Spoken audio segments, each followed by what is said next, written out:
Today is May the 24th. What is the starting point of Christianity?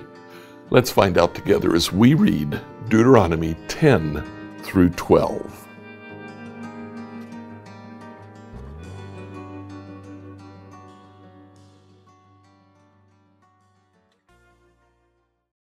Reading through the Bible in a year, I'd like you to read Deuteronomy chapters 10 through 12.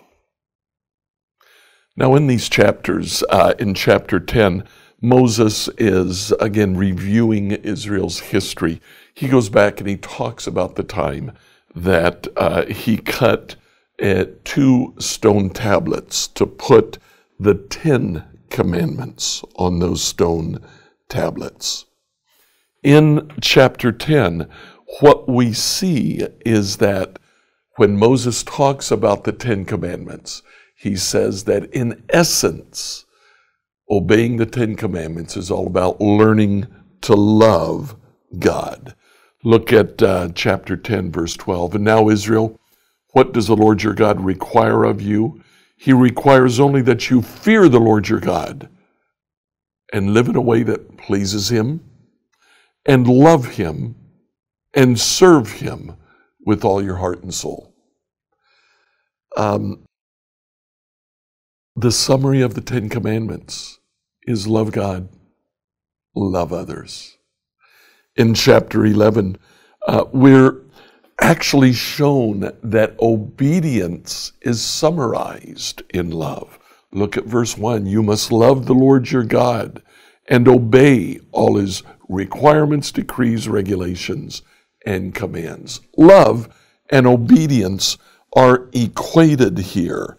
Later in verse 13, if you carefully obey all the commands I'm giving you today, if you love the Lord your God and serve him with all your heart and soul, then he'll send the rains in their proper seasons. And then again in verse 22, we see this. Be careful to obey all these commands that I'm giving you. Show love to the Lord your God by walking in his ways and holding tightly to him. Chapters 10 and 11 are all about expressing your obedience to God by loving him. Isn't that what we really want as parents when we try to teach our children to respect and obey us? Ultimately, we're trying to teach them to love. Obedience is the result of love. We obey because we love the one who is asking us to do something. If we don't love them, we are merely complying with what they want. There's a big difference between compliance and obedience.